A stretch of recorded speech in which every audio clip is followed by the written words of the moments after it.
obrigado pelo convite, é uma satisfação estar aqui com vocês.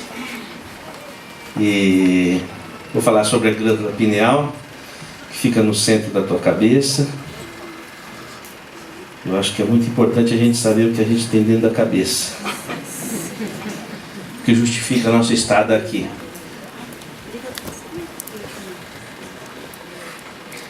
Agora é interessante que eu fiquei refletindo o que tem a glândula pineal a ver com aspectos socioambientais, né?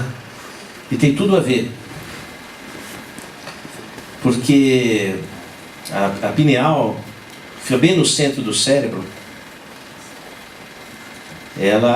Você vai encontrar a pineal desde a pineal filogeneticamente é muito antiga. Peixe tem pineal, por exemplo. E quando a cabeça do animal é translúcida, a pineal tem retina, como a retina dos olhos, e capta a luz de forma direta. A nossa cabeça, por não ser translúcida, a pineal ela teve uma transformação. Ao invés de captar a luz, ela capta o magnetismo de forma direta, porque o magnetismo transfixa a caixa craniana, e a luz é captada pela retina dos olhos. Da retina vai... Porque nem tudo que você capta pelos olhos vai formar imagem. Parte da luz que você capta vai para regular a pineal. Uma das formas de regulação da pineal é a luz. Então a luz entra pela retina, vai pelo nervo óptico até o hipotálamo. O hipotálamo fica próximo do céu da boca. Dá uma sentida. Fica um centímetro acima. E do hipotálamo desce para o pescoço um nervo e forma um gânglio, chamado gânglio cervical superior. E desse gânglio vai um nervo, e aí entra no meio do cérebro e inerva a pineal, que é o nervo do conário. Eu só estou devolvendo para vocês o que é de vocês. Então, por essa trajetória, a luz vai regular a pineal. Toda a estrutura que regula a pineal é chamada Zeitberger. Então, por exemplo, uma das estruturas que regula a pineal é a lua. Só que a lua vai regular a pineal não é pela luz, é por mecanismos semelhantes ao, por exemplo, como o mar fica de maré cheia ou de maré baixa, conforme a lua, vamos dizer assim, cicla, não é? Então a pineal também é sensível à lua. E a lua é o Zeitberger que regula os hormônios reprodutivos e sexuais. Por isso que uma mulher, ela tem, a gravidez tem 1 ano lunar certinho. Porque a pineal, a lua emite uma mensagem para a pineal, e a pineal vai se regular no que diz respeito ao ritmo dos hormônios sexuais e reprodutivos, vai ser regulado de acordo com a lua. Uma ovulação na mulher tem 28 dias, é o mês lunar. Não é? Ninguém vira lobisomem de dia, vira à noite. Você não faz uma serenata de dia, você faz uma serenata à noite, que a sexualidade rola à noite, porque o Zeitberger é a lua, não é? De lua cheia que os lobos uivam, não é? E por aí vai. E então, esse comando, que é chamado comando mensal, lunar, ele é um Zeitberger também de comando da pineal e comando do ritmo do organismo. O Sol comanda o ciclo circadiano, vigília e sono. Por exemplo, quando abaixa a luz assim, 20 minutos de luz baixa, a sua pineal já começa a produzir mais melatonina, que é um hormônio. Aí essa melatonina, ela dá sono, por aí vai. Entendeu? Então a glândula pineal, ela vai ser responsável por captar as ordens rítmicas astrofísicas, para que nós estejamos conectados com a mesma fonte e haja uma coordenação entre os seres vivos.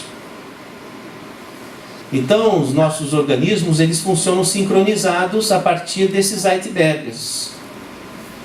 E assim também os animais. Então, nós estamos em sincronicidade com a natureza, porque nós captamos as ordens de comando rítmico das mesmas fontes.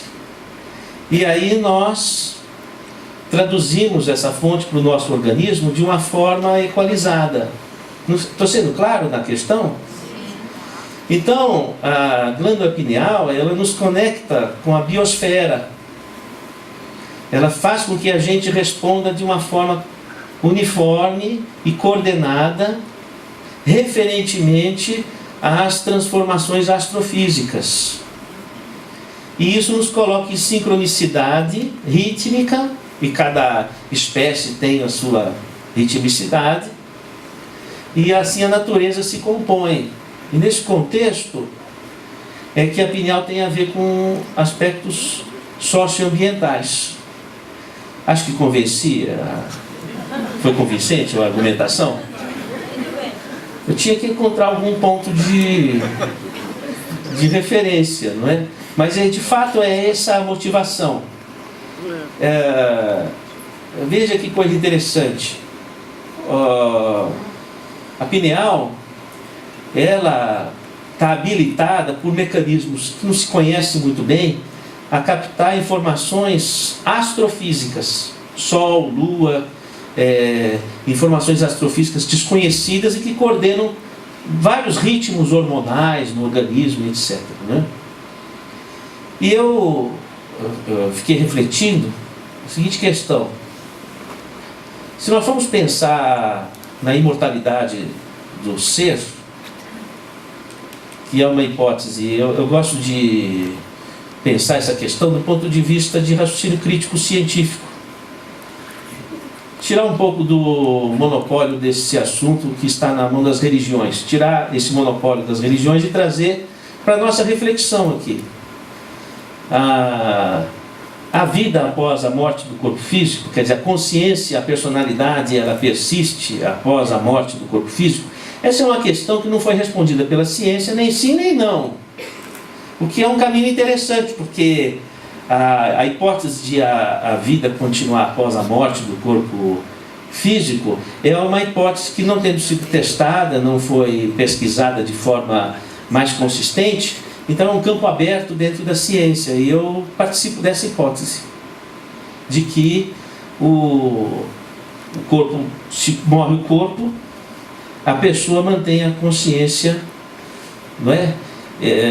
Veja, eu já morri uma vez e aconteceu que eu vi os médicos me ressuscitando. E então eu fiquei pensando, puxa, o que aconteceu comigo? Porque eu já trabalhei tanto tempo em UTI, e eu podia até fazer meu diagnóstico ali. Cefalopatia hipertensiva, nossa, eu preciso soltar líquidos o mais rápido possível. Pô, eu morri, caramba, será possível? Eu morri, nem escrevi meu livro, meus filhos tão pequenos, minhas crianças entrando no quarto, e aí eu falei para Deus, não, que isso, chorei. Não foi nem por fé, foi por desespero mesmo. E aí foi uma coisa engraçada, porque eu tinha consciência, apesar de olhar nos meus olhos, de estar que nem peixe morto, assim, já até passado. Então, foi aí que aconteceu uma coisa curiosa, porque eu não sei, parece que eu tive uma força e eu consegui fazer o que eu sabia que tinha que fazer, soltar líquidos. Então eu tive um vômito em jato e a minha pressão voltou ao normal e eu voltei por um tempinho, depois logo voltei a perder a consciência e já estava na UTI, não é? Inclusive eu fui internado na faculdade, no Hospital das Clínicas, da Faculdade de Medicina, que é a faculdade que eu dou aula. Então eu cheguei, mas cheguei anônimo, mesmo eu não sabia nem quem eu era. E logo quando eu pude responder alguma pergunta, o residente do hospital disse: vamos fazer o seu diagnóstico. O que aconteceu? Sei, eu caí. Perdeu a consciência? Eu falei, não perdi. Quer dizer, perdi. Não, deixa eu explicar melhor. O meu corpo perdeu. Mas eu estava vendo tudo. Mas esse cara está de gozação e tal, não sei o quê, né? Tal. E bateu as botas assim, saiu. Aí um senhor que é professor da faculdade, foi meu professor, bateu no meu ombro assim e disse bem assim para mim: eu sei o que aconteceu com você. Você teve uma experiência de quase morte. Vou lhe dar um telefone de um médico, professor aqui da faculdade, que você precisa conversar com ele. E me deu o meu telefone para mim mesmo. E eu recebi muito empolgado, falei, eu vou ligar. Não falei que era eu para não descredenciar as pesquisas. E como eu estava lá jogado no corredor do hospital, naquela... Não, moral da história, eu concluí que a morte não existe, que a gente sobrevive à morte do corpo físico. Se você quiser passar pela experiência para checar, esteja à vontade. Eu já passei pela minha, já estou satisfeito. Não é? E então, o que acontece é o seguinte: o René Descartes, já ouviram falar de René Descartes, né? 400 e tantos anos atrás, ele dizia o seguinte, tem um livro que ele publica, L'Âme et le Corps, a alma e o corpo. Ele diz que a alma se liga ao corpo pela glândula pineal. Interessante a questão. Será mesmo que liga pela glândula pineal? Aí, valeria a pena você fazer uma reflexão. A glândula pineal é o único órgão do corpo que lida com a dimensão espaço-tempo. O tempo é uma dimensão do espaço, é a quarta dimensão. Não tem nenhuma, não é a tireoide, não é o ovário, não é o testículo, não são as adrenais. E a pineal é que é capaz de lidar com a dimensão tempo. É ela que... E o tempo é a quarta dimensão do espaço. O Albert Einstein provou isso. Então, a pineal é a glândula que lida com a quarta dimensão. Opa, já começou interessante, né? Porque se existe vida após a morte, ela está da terceira dimensão para lá. Seria a quarta dimensão, a dimensão holográfica, não é? E é interessante que a palavra tempo, ela vem do grego temenos. Temenos significa o espaço onde o espírito se projeta sobre a matéria, porque na época da Grécia Antiga o tempo não era de relógio, o tempo era tido como sendo o comando rítmico que a espiritualidade exercia sobre a natureza. Então era o temenos. Então o espírito, a divindade, reagia sobre a natureza e criava a sequência dos fatos, dos eventos e etc. Então era o temenos. Da palavra temenos surgiram duas. A palavra tempo, que perdeu aquela concepção de espaço, depois ganha quando Albert Einstein esclarece que o tempo é a quarta dimensão.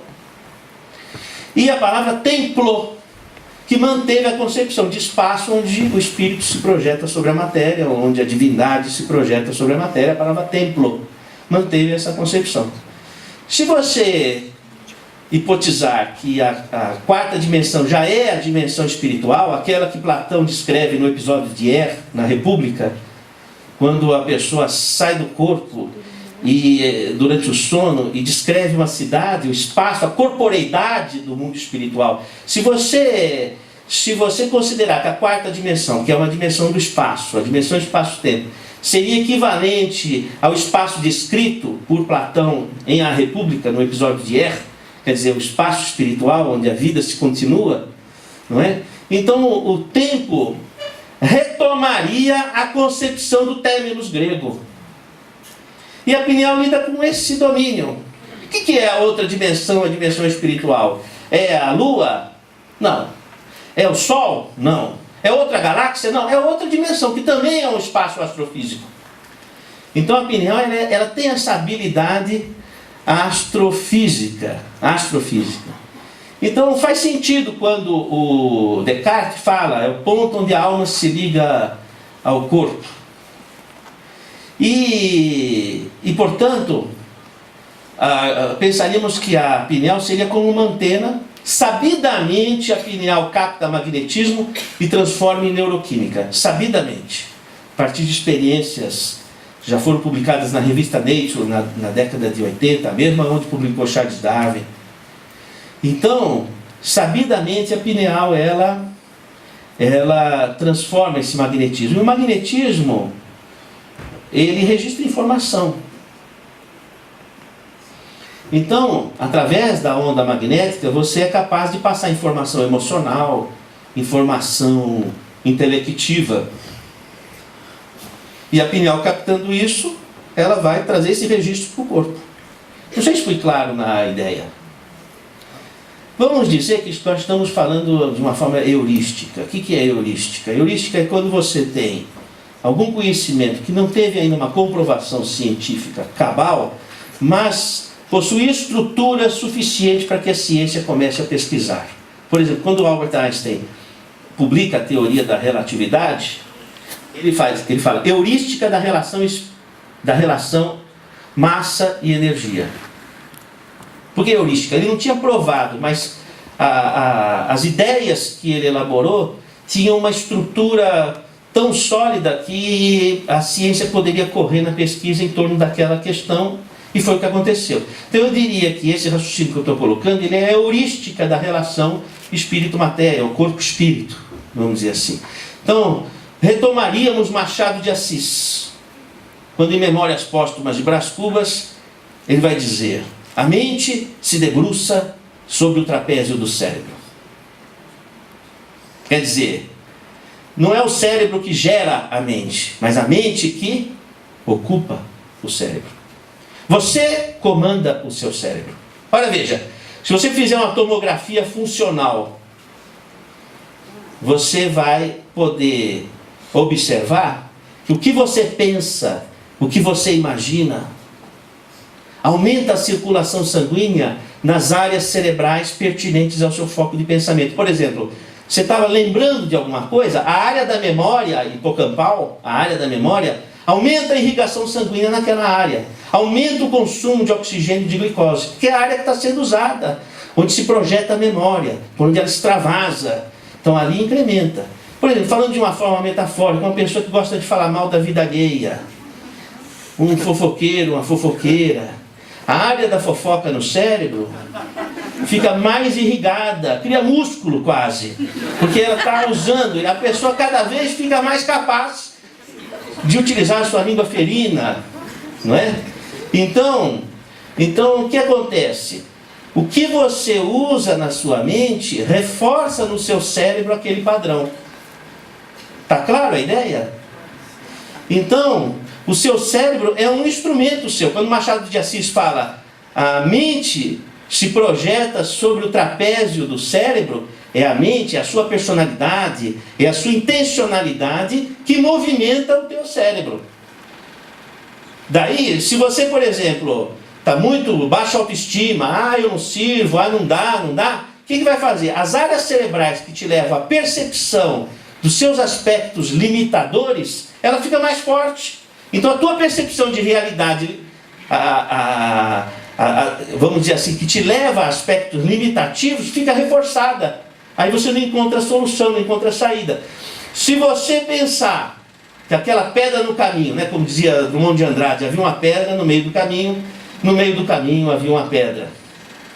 Mas essa pedra pode não ser um obstáculo, pode ser um degrau, e você sobe na pedra e enxerga mais além.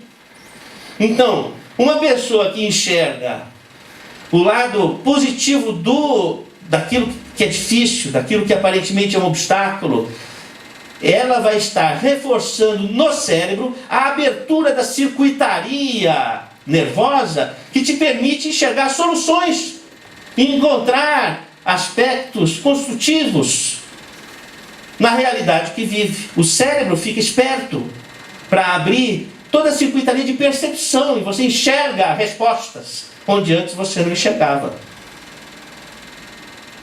Bom, o que está acontecendo? Você está começando a assumir domínio do teu cérebro. Pensar, imaginar, provoca alteração no cérebro.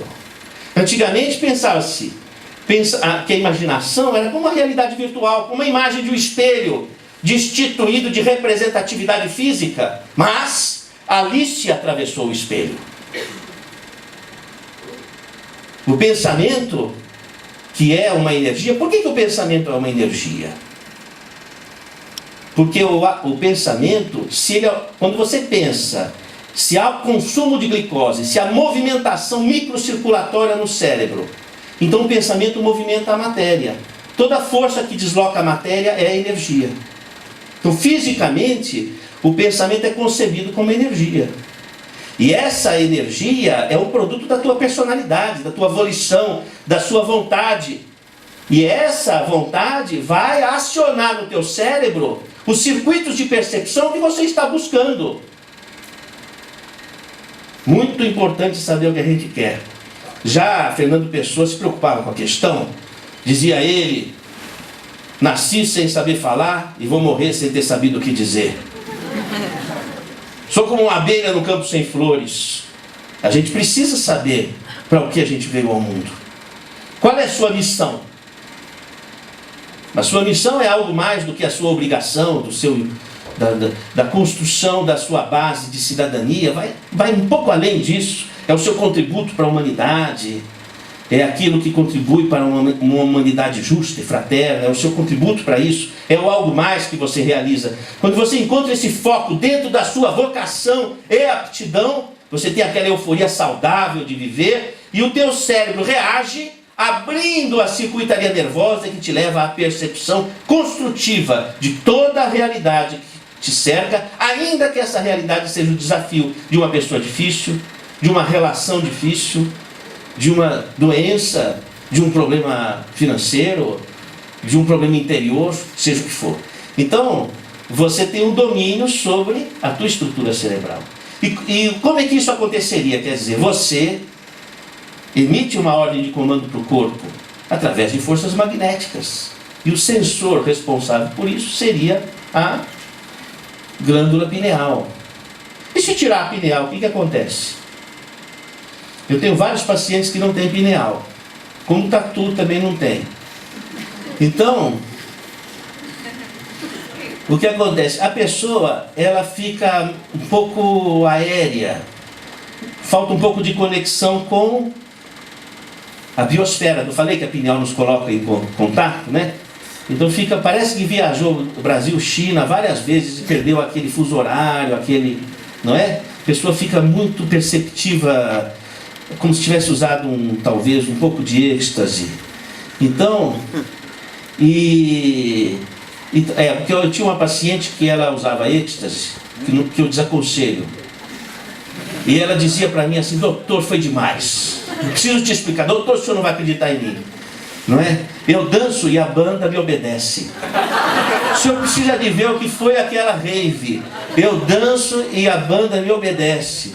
Não é possível. Não. Eu tenho como princípio primeiro acreditar nos meus pacientes. Quando eu era estudante, meus amigos falavam que eu acreditava nos loucos e eu não perdia mania ainda. Eu falei: puxa, deve ser verdade o que ela está falando. Como que isso poderia ser uma verdade, né? Muito simples. Ela tomou o êxtase e saiu do corpo. Bom, quando ela saiu do corpo, ela entrou na dimensão fractal. Ela não estava na nossa dimensão aqui, ela estava já numa dimensão quase do mundo espiritual. No meio do caminho, né? Dimensão fractal. Não era a quarta dimensão, é 3,5. O que acontece com os harmônicos do som quando percorre a dimensão fractal? Qual é a velocidade do som aqui no nosso ambiente? 340 metros por segundo. Uma rave grande, ela estando mais distante, uns 500 metros, meio quilômetro mais ou menos, ela estava de distância da banda. Então o som que bate lá demorava quase 2 segundos para chegar no ouvido dela. Mas só que ela estava desdobrada. Quanto demora o som para chegar numa pessoa ali em cima? Imediato. Então ela ouvia o som da banda e já mandava uma ordem de comando para o corpo. Quando o som chegava no ouvido, ela já estava dançando.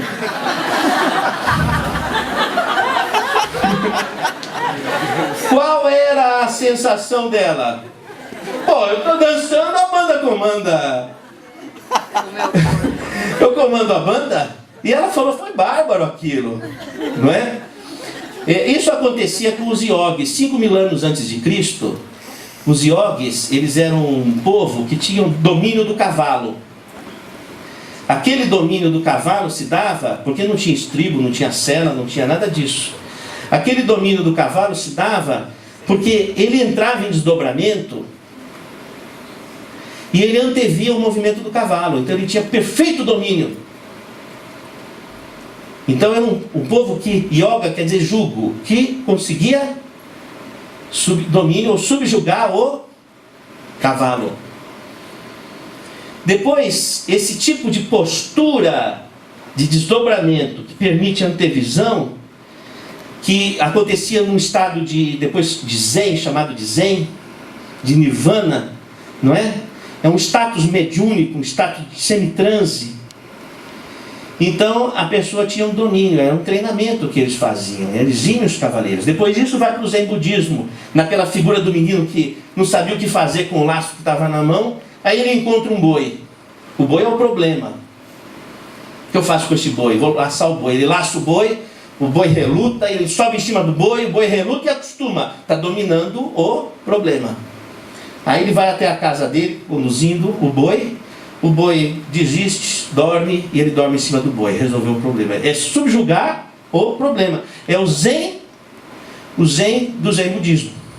Não é? Daí Jesus Cristo fala, meu jugo é leve, quer dizer, minha yoga é leve, meu fardo é suave. Porque naquele estado de transe, de desdobramento, onde o amor fulgurava, ele tinha domínio sobre as coisas. Fácil.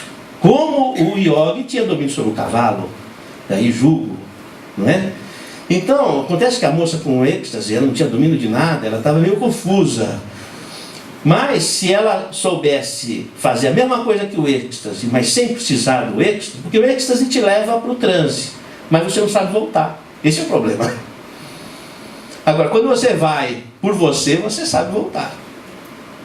E esse mecanismo todo tem a ver com a glândula pineal, que faz essa ligação e tem uma elasticidade. E mais do que isso, a pineal ela é uma antena, ela pode captar e você sentir o que o outro sente.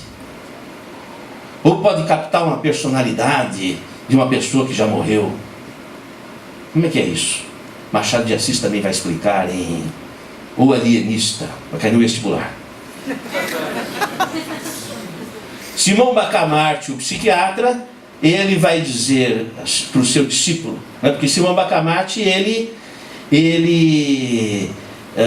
veio da Europa para implantar em Itaguaí um hospital psiquiátrico e fazer pesquisa sobre a causa da loucura. E lá ele instala, tira das ruas as pessoas que estavam alucinando, delirando, e começam as pesquisas no hospital psiquiátrico, que é o hospício A Casa Verde. Tinha janelas verdes. E ele tinha os alunos dele. Ele estava em busca da causa da loucura, né? Depois o livro continua interessante porque ele começa a observar que não eram só as pessoas que deliravam e que alucinavam que eram loucas. Tinha uma pessoa que era teimosa que nem uma porta. Por mais que você convencesse, ela não saía. Ele achou que teimosia era loucura e internou os teimosos da cidade também. Tinha uma pessoa que falava de fala empolada, falava muito mais do que aquilo que realmente era. Ele achou que as pessoas vaidosas eram loucas também, internou. Não é? O hospício, ele começou a ficar rico, inclusive. A mulher dele foi para o Rio de Janeiro, comprou sapatos e vestidos. Ele achou que consumismo era loucura, internou a esposa também. Aí o pessoal se rebelou e tal, o barbeiro da cidade se levanta contra, derruba a Câmara Municipal, precisamos derrubar o hospício Dom Pedro, o hospício Casa Verde, precisamos derrubar e tal, se elege prefeito com essa proposta. Depois ele via que ele podia ter ganhos pecuniários com o hospício, resolve fazer um acordo com o Simão Bacamarte. O Simão Bacamarte achou que a hipocrisia é loucura e internou o prefeito também. Depois, quando ele viu o hospício cheio, ele falou, pô, será que eu que estou louco? Ele resolve desinternar todo mundo e se interna assim, que é o que a gente faz até metade da vida. Que a gente se decepciona com todo mundo. Porque nós sempre vamos decepcionar as pessoas e as pessoas vão nos decepcionar, né? Não se vive sem perdão. Mas nesse livro, o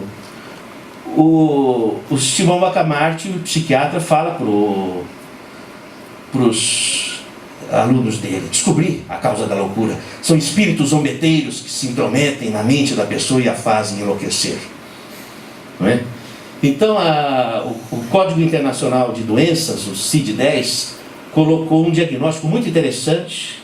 Não sei se você já perguntou para o seu médico se você porta essa comorbidade. É o item F44.3, estados de transe e possessão. Já é diagnóstico médico. Hoje o médico é obrigado a saber quando a pessoa entrou em transe ou quando ele enlouqueceu, porque tem uma diferença.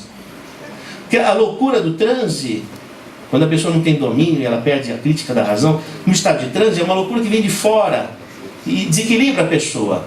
A loucura psiquiátrica é a pessoa que é desestruturada em si. Viu a diferença?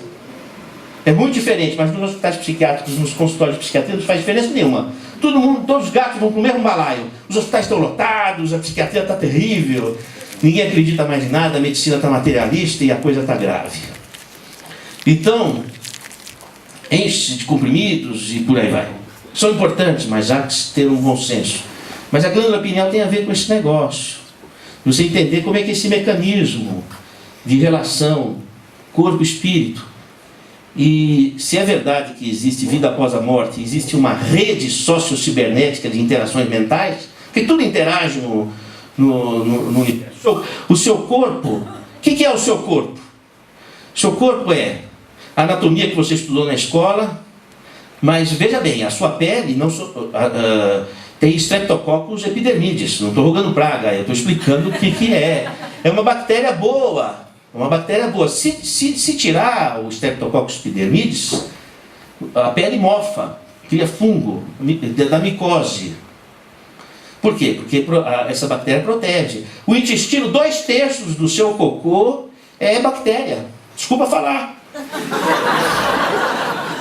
Mas eu não queria revelar essa. Não é? Você vê, o Cineclube socioambiental, eu tenho que falar da socioambientabilidade do corpo. A Escherichia coli, se não é Escherichia coli, não se faz digestão. O trato genital tem bacilos de Doernerline, você não mofa. E então, a boca, Streptococcus salivaris, já não vai ser mais a mesma coisa, é uma chuva de Streptococcus salivaris. Se você fica usando muito Cepacol, muita coisa assim, você mata o Streptococcus salivaris, aí começa a dar sapinho, começa a mofar a boca, vamos falar assim. Porque essas bactérias protegem. Quer dizer, você administra um ecossistema no seu próprio corpo. Bem-vindo à natureza. Você não é só você é uma rede de interação de seres vivos. Não é? Então, assim também a mente. Ninguém pensa ou sente sozinho. A mente, ela caminha por ondas magnéticas. Veja bem. Você está na estrada e você tem aquele sem parar. E você vai a 30 metros da porteira, a porteira identifica quem é você, se você pagou a conta. Se não pagou, ela não abre. Ela vai até a tua conta bancária, faz as contas e checa se pagou ou não pagou. Se pagou, ela abre. Como é que ela sabe disso? Pelas ondas magnéticas. Ó, veja bem. Se uma porteira pega informação por onda magnética, quero crer que aqui somos mais que uma porteira. Tem gente que não é. Mas estou falando do pessoal lá fora. O pessoal aqui é mais que uma porteira. Então você acha que o nosso cérebro vai ser regido pela serotonina que brigou com a menina?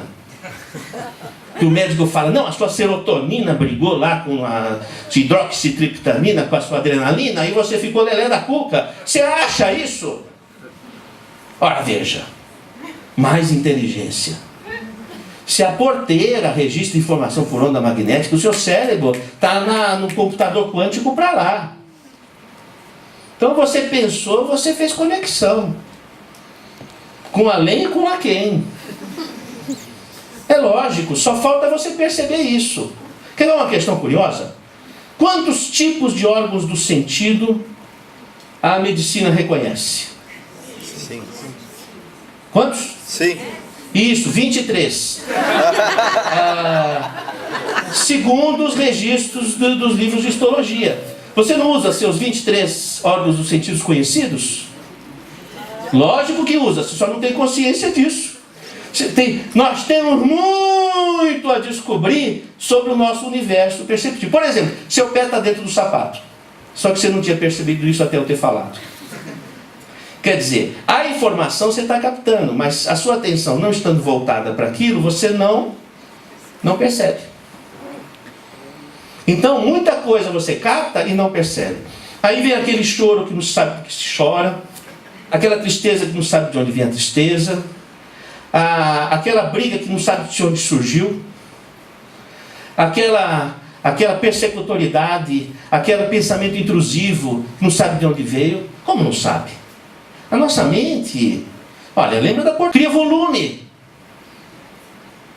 Porque há uma somação de ondas. Então, que nós amplificamos aquilo que focalizamos dentro de nós. Se você focaliza o seu potencial, a sua capacidade, a sua ligação com Deus, a sua força maior, você vai entrar em conexão com esse tipo de magnetismo. E isso amplifica essa força dentro de você. Então, a glândula pineal, quando ela mexe com onda magnética, ela está mexendo com coisas uma usina de ondas mentais. Não é? Acharam importante a glândula pineal? Porque para eu poder começar a aula. Se vocês não acharem importante, então eu fiz o seguinte, eu peguei umas glândulas pineais de pessoas que já tinham morrido, mas eu não matei essas pessoas, elas já estavam mortas, e eu tinha que descobrir a causa mortes dessas pessoas, então eu tive que cortar o cérebro, e aí eu aproveitei e dei uma bicadinha na pineal para tirar uma fotografia. E fiz umas imagens para vocês verem um pouco de glândula pineal que eu queria mostrar para vocês. Vamos lá? Aí, podia apagar essa luz aqui na frente, talvez? Será?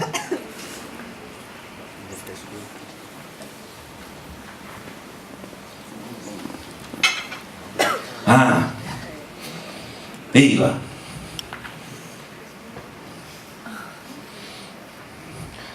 É quase do tamanho de um clítoris. Porque a pessoa fala, que tamanho que é? É pequenininho. É só isso? O clítoris é só aquilo que faz.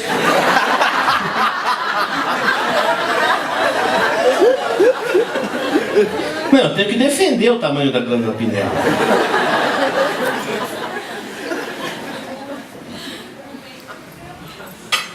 Que vai olhar, o aluno vai olhar, fala, cadê?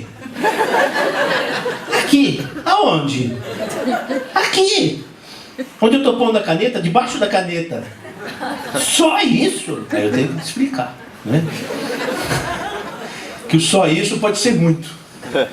Então aqui essa... Vamos ver outra. Que é outra... Era outra pessoa, que é o corpo de uma pessoa que já foi, naturalmente. Aqui, essa daqui, ó. Eu estou olhando para cima. Essa. Não é? Vamos ver outra. Aqui. Uma é diferente da outra. Não tem um com a pineal igual a outra. Como será a sua? É que o convênio não cobre o exame para você ver. Mas... Aí outra aqui, olha que bonitinha, parece uma coroinha. Uma vez uma pessoa na internet disse o seguinte, muito bonito, nossa, que sabedoria, uma é diferente da outra, que nem um nariz é diferente do outro. Não é? Mas veja bem, não é a questão. O nariz é diferente do outro porque o nariz, o rosto, ele tem a finalidade de demonstrar as individualidades, as diferenças. Essa é a função anatômica. Quando você tem uma estrutura corporal filogeneticamente muito antiga, vem desde lá dos peixes na evolução, então a tendência é ela se uniformizar entre as pessoas, não é ser diferente, é ficar igual. Então você vai pegar, por exemplo, rins, os rins são iguais. É difícil dizer esse rim é dessa pessoa, esse rim é de outro, assim, anatomicamente. Por quê? Porque é uma estrutura muito antiga, então não tem diversidade. Então em anatomia existe essa questão. Agora, curioso que a pineal é uma estrutura antiga e uma é diferente do outro. Não é? Inclusive nos animais, você pega, por exemplo, pineal de cachorro é muito pequenininho demais, quase que você não vê. E às vezes nem vê. Apesar de cachorro ser o que você bem sabe, né? O cachorro, ele antecipa a vinda do dono, ele tem aquelas intuições, a pineal dele é hiperativa, não é? Então não é bem questão do tamanho, é a questão mesmo, essa questão do magnetismo, né? Às vezes, quando menor o aparelho, mais sensível ele é. Então não tem a ver com o tamanho. Mas a gente vê formas diferentes, porque tem a ver com a individualidade também, que se projeta ali na construção anatômica, não é? Vamos para o próximo, por favor? Ali, outra pineal aqui. Fica bem no meio do cérebro. Vamos ao outro. A outra aqui. Vamos ao outro. Essa daqui, ó. Parece um sapinho, né? Outra. Olha essa aqui. Como será a sua, né? Olha lá. Estou curioso. Vamos para outra, por gentileza. Aqui, ó, essa aqui é exemplar. Olha que pineal exemplar. Nossa. Maravilha. Pineal maravilhosa. Outro. Essa. Outro. Bom. Você deve ter uma tomografia cerebral. Alguém deve ter uma tomografia do cérebro. Tomografia é legal para a gente estudar um aspecto da pineal, que é essa pinta branca aqui, são os cristais de apatita na pineal. Então tem gente que tem muito desse cristal. Vamos ao próximo, por gentileza. Ali, ó. Próximo. Pronto. Cortei uma pineal no meio e pus no microscópio eletrônico. Aumenta lá as milhares de vezes, não é? E percebi o seguinte, olha que interessante. Ela tem umas estruturas, parece um choquito. Ela tem um crocante. Não é? Está vendo esse crocante? Vamos ao próximo, por favor. Ah lá, são bolinhas. Colocando na microanálise, são cristais de apatita. Aí eu pensei assim, engraçado, né? A pessoa costuma dizer assim, não tem bola de cristal na cabeça? Tem bola de cristal na cabeça. Se você pensava, tem. Olha que belezinha. Esses são cristais da pineal, todo mundo tem.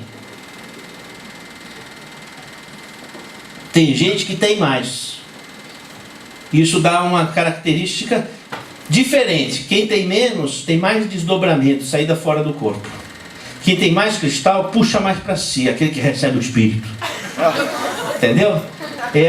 Aquele que tem menos, tem uma tendência mais dominante de sair fora do corpo, fazer mais viagem astral. Vamos para o próximo, por gentileza? Olha lá, descascando o cristal, ele tem a forma, na verdade, ele tem a forma de amoras, ou das circunvoluções cerebrais. Próximo, por gentileza. Aí, ó. Então, antigamente se pensava que a pineal na puberdade ela se calcificava e perdia a função. Mas as micrografias mostram que na verdade não ocorre um calcinático da glândula com perda de função, como se fosse uma pedra de rim, mas a construção de estruturas de forma organizada, inclusive em alvéolos, semelhante aos dentes, que também tem apatita. O esmalte dentário também é apatita. E também forma alvéolos, como os dentes. Você não vai dizer que a boca da pessoa calcifica. Que bela criança formando os dentinhos, a boca já está calcificando. Você não fala assim, porque na verdade é uma calcificação funcional. Talvez o melhor nome fosse biomineralização. Não é? Biomineralização. Talvez o melhor nome fosse esse. Vamos ao próximo, por gentileza. Aí, se você fratura um cristal, você vê que ele é formado por lamelas concêntricas. Ó, fraturando aqui a tampinha, caiu um pedacinho aqui, né? Que é o complemento. Então, esse cristal é formado por lamelas. Vamos ao próximo. Fazendo um raio-x, lamelas concêntricas. Não parece um tronco de árvore? Toda a estrutura da natureza que recebe o comando rítmico do Sol tem essa forma. Como é que uma árvore desenvolve? Não é através da fotossíntese que vem pelo Sol? Então é a mesma coisa. A pineal não capta a luz do Sol através da retina, e essas estruturas vão formar igual a madeira. Então a idade da árvore você não sabe pela essa por essas circunvoluções, a idade da pessoa também. Então essa aqui é uma pessoa jovem. Vamos ao próximo. Essa é uma pessoa de mais de 80 anos. Tem muitas lamelas e finas, e elas se acavalam. Então acontece semelhante a uma árvore. Tá? Porque do mesmo jeito que a árvore capta o sol pela fotossíntese, nós captamos o sol pelas vias anatômicas, neuroanatômicas, para regular também o nosso corpo. Só que a gente não faz exatamente a fotossíntese. Embora muitas vezes há pessoas que ainda vegetam. Olha, eu vou dizer vegetar. Quando eu digo vegetar, é a pessoa que tem muito a realizar e não faz. Não estou falando de certas metáforas negativas, quando se fala, por exemplo, de pessoas portadoras de deficiências extremas, não é? Porque a pessoa portadora de deficiências extremas é um espírito lutando com um organismo com expressões de percepção que nós desconhecemos. Então aquela pessoa que ela está ali com aquela tetraplegia, tetraparesia, cego, surdo, deitado, aquele chamado PC, paralisia cerebral, com deficiência mental, tudo aquilo ali, um dia a humanidade vai conhecer o que ele está percebendo, o que ele está pensando, com que luneta ele está vendo o universo que nós não estamos vendo. Então essas pessoas estão trabalhando com recursos que nós desconhecemos. Então é diferente, estou fazendo alusão ao jurista que diz que os anencéfalos, eles vegetam. A nossa ignorância não chegou ao ponto de saber que tipo de realização e de percepção, com que luneta esses nossos irmãos, seres humanos com direito à vida, enxergam o mundo. É isso que estou dizendo, não é? Eu falei, o vegetar é às vezes a pessoa inoperante diante da missão que tem a realizar. Vamos ao próximo slide, por gentileza. Isso aqui é interessante. Olha, esses cristais, eles têm circulação sanguínea. Então aqui são vasos sanguíneos. Então são estruturas vivas. Tá? Por que eu fiz questão de fotografar essas estruturas? Para mostrar que esses cristais são ativos. Não são um calcinate como uma pedra de vesícula ou uma pedra de rim. Eles estão com uma função, eles têm circulação. Então existe troca metabólica, interatividade. Então quando há todo aquele jogo magnético, isso daí reflui para a circulação. E a circulação chega em tudo quanto é parte do corpo. Com quantos dias depois da lua? Quantos dias? 21 dias depois. 21 dias depois da lua de mel, depois que você virou os olhos, o coração está funcionando. Por quê? Porque ele precisa mandar sangue, os vasos sanguíneos estão se formando ali para mandar sangue. Sem sangue não funciona nada. E o que tem sangue tem função. Então aqui, esses cristais têm função. Até é interessante, no embrião, a mesma área que forma o coração, forma a boca. Nunca viu o coração saindo pela boca? É o primeiro arco branquial. E também forma as mãos. Nunca sentiu o coração na mão? Por isso que o beijo é uma doação do coração, e estender a mão também é estender o coração. É um reflexo atávico da vida embrionária. E a pineal, ela recebe essas emissões do coração, através dessa microcirculação que torna a pineal o órgão mais irrigado do cérebro. Tá? Portanto, com uma função presumida importantíssima. Vamos ao próximo, por gentileza.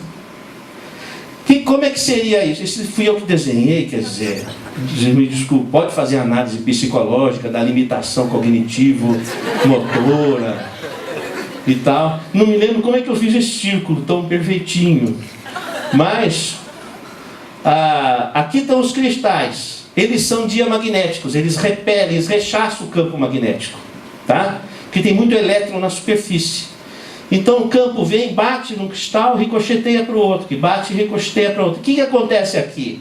Há um sequestro do campo.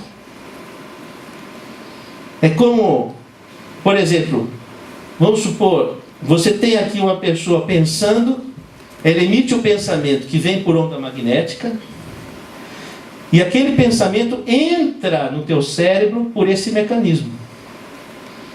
Então, quando a pessoa recebe um espírito, não é que o espírito entrou dentro do corpo da pessoa, é que ele mandou uma emissão, por exemplo, de ódio, de mágoa, e foi lá e você registrou aquilo, e aquilo impressiona as suas emoções. Aí você sente algo que te incomoda, que você não sabe de onde veio. Então, é como o radialista, ele não está dentro do rádio. Ele capta, é como se tivesse, mas ele não está, ele capta a onda. Então a pineal funciona como uma antena que sequestra esse campo. Então a incorporação do espírito se dá por esse mecanismo. O único momento onde o espírito está dentro do corpo é na gravidez. Aí é uma incorporação literal, não é? Por isso, inclusive, você veja que interessante, a mulher, quando ela está no pré-menstruo, como é que é o corpo da mulher no pré-menstruo? Ela está com útero, com endométrio, pronto para receber o embrião, não é? Os seios com os ductos lactíferos proliferados. Ela está com um corpo parecido com um corpo de grávida, é ou não é? Ela está pronta para receber um espírito. Se não veio o espírito reencarnante, veio o espírito de porco. Ela fica louca. Entendeu? Agora, se ela tiver boa sintonia, pode vir uma luz, alguma inspiração do alto, não sei, alguma coisa. Por isso que a sintonia é bom, senão dá muito sintoma. Que a pessoa, a mulher no pré-menstruo, ela está captante. Ela está captante porque ela vai receber uma outra pessoa, ela está preparada para isso. Só que se ela não recebe uma outra pessoa, ainda assim ela está aberta para receber o que é, do ponto de vista, não é? Então é muito sintomático, a TPM é muito mediúnica, vamos dizer assim, não é? Eu poderia dizer que a transa é um transe, porque é uma sessão, você transa, um incorpora o outro, não é? Que o transe mediúnico da relação sexual é uma incorporação mútua, de duas pessoas que se amam. Então ocorre a sintonia de almas e os corpos se atropelam. E aí depois disso pode vir a materialização de um espírito que entra dentro do útero. Começa ali a desenvolver-se. É uma sessão espírita. Eu não quero estragar o prazer de vocês, mas depois pensa nisso. Não, aí é melhor nós resgatarmos Fernando Pessoa novamente, quando em Alberto Caeiro ele vai dizer assim: quem pensa está doente dos olhos, a vida não foi feita para pensarmos nela, mas para estarmos de acordo. Né? Vamos ao próximo, por gentileza. Bom, o que acontece? Quando a pineal capta, ela vai mandar aquela emissão, pois ela captou uma onda de mágoa, a pessoa tem amargura, ela capta a mágoa, que é afinidade. Aí aquilo pode impregnar o lobo frontal, ela começa a ter ideias, começa a delirar, porque quando a pessoa tem mágoa, ela desconfia de quem ela está magoada. A mágoa gera desconfiança. É uma sequência assim. Se você não ocupa o espaço que você tem que ocupar, realizando o que você tem que realizar, entendeu? Então você fica com baixa autoestima, porque você não está realizando a tua missão. Aí começa a abrir espaço para a mágoa. Você vai cobrar do outro, que o outro realize aquilo que você gostaria que ele realizasse. Você projeta. Aí aquela mágoa gera desconfiança. Aí pronto, aí criou, não é? Então o lobo frontal fica impregnado de ideias negativas. Bom, se a pineal capta e, ao contrário disso, vier para o hipotálamo, a pessoa pode ter alteração das áreas de comportamento que transitam pelo hipotálamo. Do sono, a fome, a sexualidade, a agressividade, a autoagressividade. Ou pode ter um descontrole dos hormônios, ou um descontrole autonômico. Então, que veio por uma interferência externa, uma interferência espiritual, provocando uma reação no cérebro que se reflete no organismo com desordens que o médico tem dificuldade de diagnosticar e de medicar. O psicólogo tem dificuldade de encontrar a raiz da questão, porque falta o entendimento desse outro sistema que é o sistema espiritual, esse metasistema que se articula com o sistema biopsicossocial. Vamos ao próximo, por gentileza. Aí, ó. Quem é a pessoa? É o corpo ou aquele que saiu do corpo? Não é? Então, essa é uma grande questão da ciência. Vamos ao próximo, por gentileza. Passando mais um. Outro. Outro. Aqui, ó. A pineal capta e aí vai para o hipotálamo e afeta esse quadrilátero psicobiofísico. Fome, sexualidade, agressividade ou sono. A pessoa começa a ter as bulimias nervosas, ou alimenta-se pelo que não precisa, a sexualidade com distúrbio. Eu não estou falando homossexualidade ou heterossexualidade, estou falando desencontros do entendimento sexual. O sono, insônia, a hipersonia, a agressividade, a depressão, a autoagressividade, o suicídio. Tem um suicídio a cada 10 minutos. Enquanto nós estamos conversando aqui, né, já houve pelo menos 6 suicídios. Então é uma coisa muito grave. E a pessoa, quando eu já salvei vários suicídios, a pessoa relata que primeiro ela começou a ouvir vozes, dizendo o que ela tinha que fazer. Depois ela começou a ver tudo escuro. Depois aquelas vozes ficaram irresistíveis e ela começou a assumir o comando daquela voz. E aí ela comete o ato. Então tem uma coisa espiritual.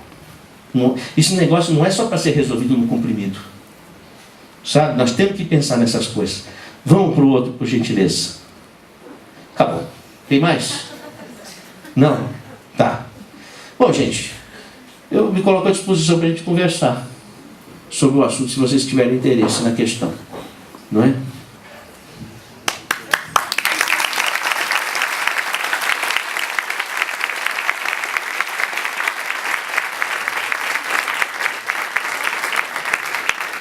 Como é que faz? O pessoal que pergunta pega o microfone também?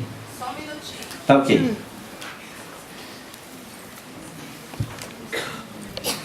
Quando eu era criança, a minha mãe me levava no orfanato, onde eram meus aniversários. Eu convivia com crianças muito sofridas. Tinha criança que tinha sido achada na lata do lixo. Então aquilo lá, olhar naqueles olhos, me impressionava. Quando eu era adolescente, eu trabalhava com mendigos de rua. Todo final de semana eu ia para debaixo da ponte, na 23 de maio, e recolhia 40 mendigos. Então eu ajudava no banho, tirar as muquiranas, fazia a sopa. Depois, para colocar aquele pessoal em ordem, eu fazia uma prece. Eu rezava um Pai Nosso, porque era da cultura. E eu rezava um Pai Nosso. E eles me respeitavam quando eu rezava o Pai Nosso. Comecei a descobrir que o espiritual tinha uma força. Porque como é que eu conseguia colocar 40 mendigos em ordem ali? Para poder dormir. Para poder tomar banho. E aquela descoberta foi uma coisa extraordinária. E eu trabalhava com um carcereiro da prisão. Ele me dizia assim, ó, cuidado que esse pessoal é perigoso. Não é? Você vai ter que ter moral. Se você não tiver moral, você não leva. E uma vez um rapaz, que eu não deixei ele entrar porque ele estava bêbado, porque eu não deixava ele entrar quando estava alcoolizado, para não incentivar o álcool. Aí ele pôs uma faca no meu pescoço. Eu olhei bem nos olhos dele, com muito amor. E ele baixou a faca e saiu. Voltou no dia seguinte sem beber. Comecei a descobrir a força do espírito. E depois eu entrei na faculdade de medicina com 17 anos, no Hospital das Clínicas. Aquilo é um sofrimento incalculável. Incalculável. Eu tive uma paciente, quando eu era estudante, que ela tinha um tumor de intestino que crescia rápido. E saía cocô pela boca, que não tinha como sair por baixo. E eu chegava no quarto, sem saber o que falar para ela. Bom dia! Chamava-se Yoko. Bom dia, Yoko! Como está? E ela sorrindo com os dentes sujos de cocô ia me dizer, bom dia, doutor. Não é? E a barriga aberta, porque aquele tumor vazava. 24 anos de idade. E eu chegava de manhã cedinho, de cabeça baixa, porque que eu ia falar? E aquela mulher de 24 anos, com a barriga aberta, sorria para mim com os dentes sujos de cocô e dizia: bom dia, doutor. Então eu fui descobrindo a força do Espírito. Porque às vezes você convive com uma pessoa debaixo do mesmo lençol e passam-se anos e você vai dizer: você nunca me viu, você nunca me reconheceu. Porque não é o corpo, é o Espírito. E às vezes uma pessoa que deixou saudade tão distante que você já não toca mais e ela faz acelerar teu coração. É o Espírito. Como é que eu não haveria de descobrir o Espírito?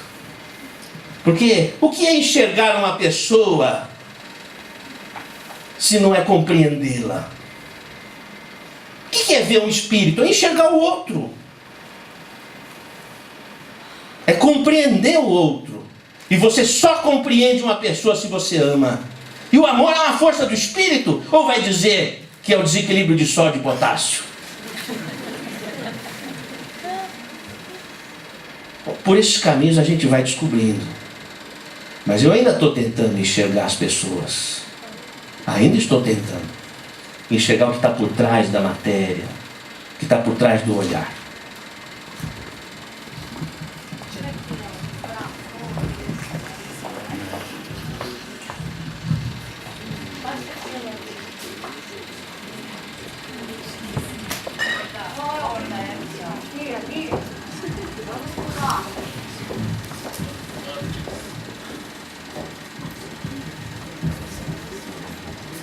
Obrigado. Boa noite. Boa noite. Na verdade eu vou aproveitar e vou fazer 2 perguntas, mas eu acho que vai ser tranquilo. Também pretendo ser objetivo. O senhor comentou que a glândula pineal, sendo um órgão de captação eletromagnética, qual é a frequência de captação dela? Existe esse registro? Né? Porque se ele é um órgão de captação eletromagnética, considerando exatamente isso, captação eletromagnética, por que a nossa pineal ainda, por exemplo, não faz ligação de celular transmitindo zeros e uns e tal? O que eu quero dizer é, assim, eu fico à vontade para brincar com o assunto, porque o celular também transmite eletromagneticamente, né? Então, assim, não estou dizendo que existem pesquisas que podem favorecer isso, mas qual é a frequência de captação da glândula, né? E a segunda é aquelas pineais que o senhor abriu, também tratando da relação com o espírito. O espírito daquelas pessoas que o senhor abriu a pineal, deixaram o senhor fazer isso? São brincadeiras, mas me interessam. Obrigado. Interessante a sua pergunta. É o seguinte: a respeito dos estudos frequenciais de captação da pineal, esses representam um assunto complexo que eu não domino. Até porque existem certos limites de compreensão da ciência nesse aspecto. Mas eu posso dizer para você, por exemplo, que 300 lux de luz branca, e luz é uma força eletromagnética, não é? Ela é antidepressiva, ela inibe a produção de melatonina da pineal. Então, no que diz respeito à luz, existem estudos sendo feitos com fototerapia, que não é exatamente aquilo que se chama cromoterapia do ponto de vista esotérico. É fototerapia. Pela intensidade e frequência luminosa, você inibir ou excitar a pineal e isso contrarregular os ritmos biológicos. Então, essa é uma frente de pesquisa que vem sendo feita para tratamento de doenças psiquiátricas e doenças hormonais, que ainda é incipiente, ainda está nos laboratórios, vamos dizer assim. Do ponto de vista de magnetismo, não é? Esse assunto é um pouco mais complexo, porque os estudos que são feitos em animais de laboratório e que não correspondem muitas vezes àquilo que diz respeito ao anima nobile, ao homem. Mas, vamos dizer, você falou do celular, é muito mais do que o celular, né? Tanta coisa cai na nossa caixa postal e a gente não pesca, entendeu? Por falta de se ligar. E eu acho que a gente pode fazer esse exercício de buscar na nossa caixa postal tanta coisa que as pessoas estão querendo dizer para a gente, que a vida está querendo passar para a gente. Às vezes a gente não pesca por falta de ouvido ou por falta de abrir o celular e ver a nossa caixa postal. Quantos registros estão ali marcando o nosso corpo, a nossa consciência. E aí eu acho que a frequência que permitiria essa captação íntima é a frequência do amor, da solidariedade, do perdão, da simplicidade, da fraternidade. Eu acho que essa frequência seria perfeita para conseguirmos acessar essa caixa postal. Oi, aqui.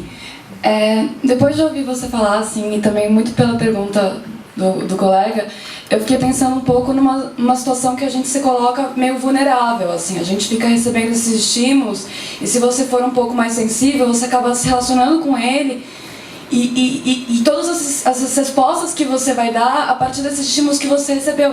E eu fico me perguntando um pouco como é que a gente se relaciona com isso. É uma situação passiva ou a gente tem que ter uma consciência disso e a partir da consciência disso se relacionar com isso?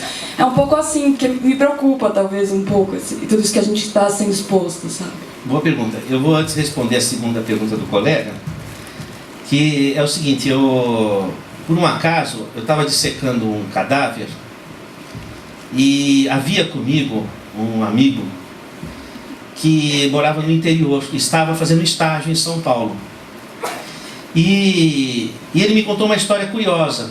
Ele disse o seguinte: naquele horário que nós estávamos fazendo aquela autópsia, funcionava uma sessão mediúnica num centro espírita que a mãe dele frequentava na cidade onde ele morava. E que havia uma manifestação que coincidia com a hora da autópsia. Muito estranha, que a mãe ligou para ele perguntando o que estava acontecendo, porque manifestou-se uma personalidade que dizia o seguinte, mais ou menos nesses termos: o que estão fazendo conosco? O que é isso? Por que estão abrindo os nossos corpos?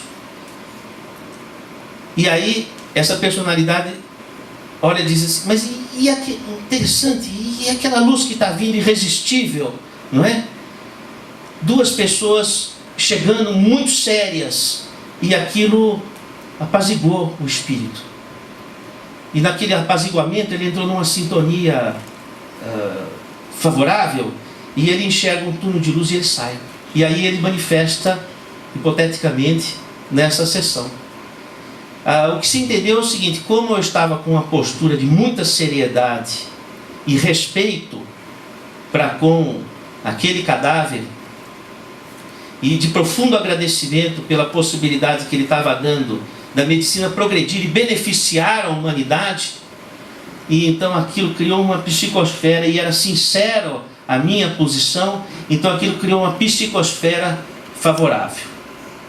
E essa é uma questão que eu sempre fiz questão de fazer. Num hospital ou num centro de verificação de óbito, é aquele respeito, aquele amor, aquela seriedade, e aquele espírito de colaboração, de humanidade, e isso daí gera uma energia que, via de regra, abre caminhos para possibilidades, como foi o caso dos registros dessas pineais. Eu tenho certeza que quando eu desencarnar, as duas primeiras pessoas que eu vou abraçar foram aqueles que contribuíram para essa pesquisa nos cérebros que avaliei. A respeito da amiga, veja bem, a mediunidade ela é como uma árvore. Você vai abrir uma copa para o além, mas precisa ter raiz, que é o que você realiza no mundo. O primeiro espírito que você precisa receber é você mesmo. Você precisa ocupar o seu espaço da sua missão, daquilo que você tem que fazer. Se você ocupa o seu espaço, nada ocupa esse espaço. Agora, se você não ocupa o seu espaço, não domina as suas faculdades, não domina, não caminha onde você tem que caminhar, não resolve o que você tem que resolver, o espaço fica aberto para o alheio. Aí você fica vulnerável. Qual é Um pouco a âncora, a glândula pineal vem agora, diante de um pouco tempo, firmar essa âncora. Eu apenas queria saber, doutor, pessoalmente agora, onde eu posso vir pesquisar mais no sentido de veracidade, já que eu pulso na internet e o que temos aí é frequências, eu trabalho com som, física e tudo mais, frequências 600 menos de 1K e tudo mais, frequências sonoras que podemos ativar ou não, onde desse meio científico acadêmico o senhor pode aí deixar um pouco para a gente ir mais além. Obrigado e parabéns mais uma vez. Vocês sabem que a física, já que você falou da física, começou a se interessar pela vida a partir do movimento hippie. Foi o movimento hippie que arremessou a física para a pesquisa sobre a vida. Porque na época havia a televisão e houve a Guerra do Vietnã. E a Guerra do Vietnã entrou nos lares das pessoas. Então começou a haver uma noção de realidade do que representava a guerra. Então começou a haver uma repulsão à violência. Então houve as deserções, e muitas das deserções da Guerra do Vietnã vieram do movimento hippie. E houve vários estudantes das universidades na área de física que fizeram parte desse movimento hippie. E acontece o seguinte, a maior parte do orçamento da pesquisa na área da ciência é para fazer armas. Por isso que fatalmente vai haver guerras. Porque se faz armas, o maior orçamento da ciência é para fazer arma. Então, uma universidade que tem o seu maior orçamento para fazer armas vai descobrir a vida como? Porque você só vai descobrir a vida se você fizer pesquisa para a vida. Então, Schrödinger, que ganhou o Prêmio Nobel de Física, foi um dos primeiros físicos que surgiu do movimento hippie, que começou a usar a física não para a guerra, mas para pesquisar a vida. Então você vai ter o que é a vida do Schrödinger, por exemplo, que acaba ganhando o Prêmio Nobel. Você vai ter aí toda uma linha de trabalho, por exemplo, o Amit Goswami, em pesquisa de vida após a morte. Aí você vai ter laboratórios curiosíssimos nos Estados Unidos, como o do Gary Schwartz, da Universidade do Arizona, laboratório de pesquisa sobre vida após a morte, através dos estudos da mediunidade e da comunicação com aparelhos, com grants do governo americano. Você tem as pesquisas do Ian Stevenson sobre reencarnação na Universidade de Virgínia. E você começa a ter, hoje, as 50 maiores e melhores faculdades de medicina nos Estados Unidos já tem no curso de graduação e pós-graduação a disciplina Medicina e Espiritualidade. E a Organização Mundial de Saúde já coloca que a saúde não é só não ter doença, tem que ter qualidade de vida. E qualidade de vida envolve o sistema espiritual. E diz, os médicos precisam pesquisar a semiologia do sistema espiritual. E aí começa a haver uma abertura imensa. Você sabe que tem mais pesquisa científica na área médica sobre espiritualidade do que sobre o efeito do exercício físico na saúde? Pega o PubMed, faz um Medicine and Spirituality. Tem batalhões de pesquisa sobre o assunto. Só que não sai no Jornal Nacional, não sai no Faustão, não sai na Novela Globo, nem sai em nenhuma rave. Então, você não fica sabendo. Então, e acontece que existe uma conspiração do silêncio na nossa universidade que é corporativa, né? 5, 6 pessoas decidem o que é a verdade. Pronto. Entendeu? E ninguém aprende nada, fica todo mundo ali fechado naquele circuito, psicologia do ratinho, entendeu? E por aí vai, não é? Então nós temos que revolucionar isso, nós temos que repensar essa ciência. Pessoal, tem várias pessoas aí querendo fazer perguntas, a gente adoraria ficar num bate-papo mais prolongado, mas a casa tem um horário, a gente vai colocar só mais uma questão, eu peço desculpa aos vários inscritos, mas a gente vai ver no segundo semestre, né, Danila? Repetir aí o bate-bola, a gente vai encerrar aqui com uma pessoa que está inscrita desde o começo. Obrigada. Doutor, minha pergunta é sobre os pensamentos. Você disse que os pensamentos eles movimentam matéria dentro do processo cerebral e por isso eles geram energia, eles são energia. Depois você colocou que eles se movimentam por afinidade, aí num campo mais metafísico. Eu queria saber se dessas duas colocações a gente pode entender que os pensamentos, por existirem enquanto energia e por se movimentarem por afinidade, se eles seriam instâncias autônomas que estariam trafegando ao nosso redor e que, por exemplo, um poderia passar para o outro. E isso explicaria aí uma série de coisas como sincronicidade, coincidência e... Enfim, essa é a minha pergunta. A questão, essa não é uma questão metafísica, é uma questão biofísica ou psicobiofísica, tá? Porque é por ondas magnéticas. E as ondas magnéticas, elas entram em sincronicidade ou não, conforme o padrão. Então, nós criamos uma psicosfera. Por exemplo, existe uma psicosfera de interesse nesse grupo.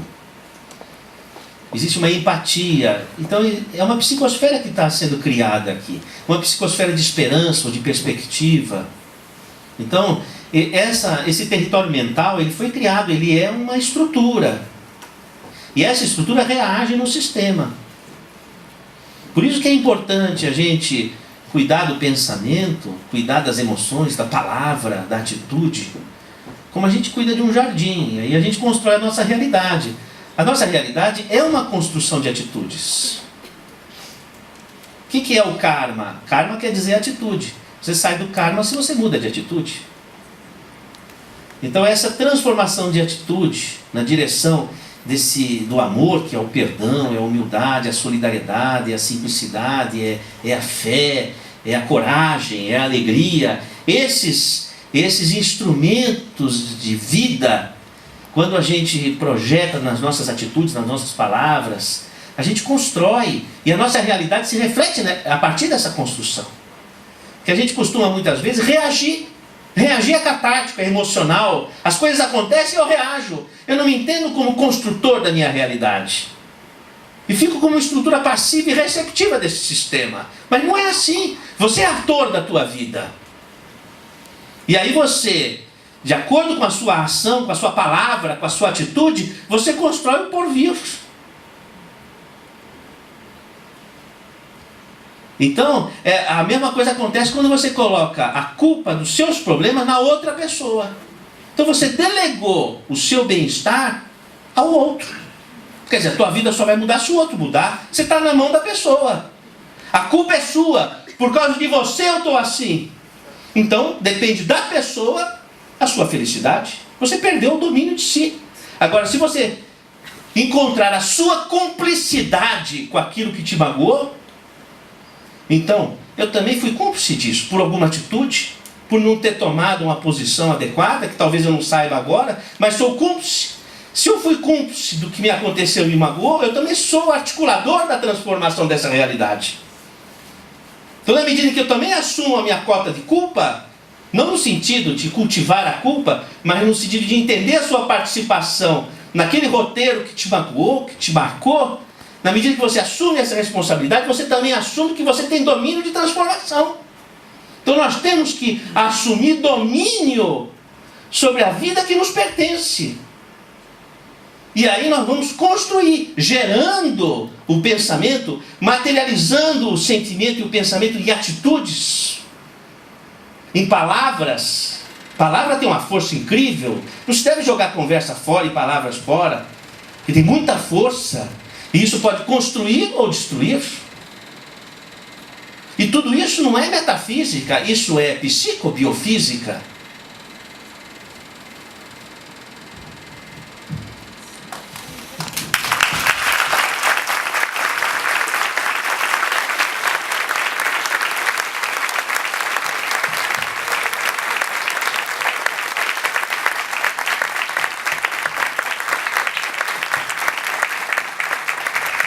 Olha, eu tenho um programa de rádio que eu chama Conexão Pineal. É um programa de rádio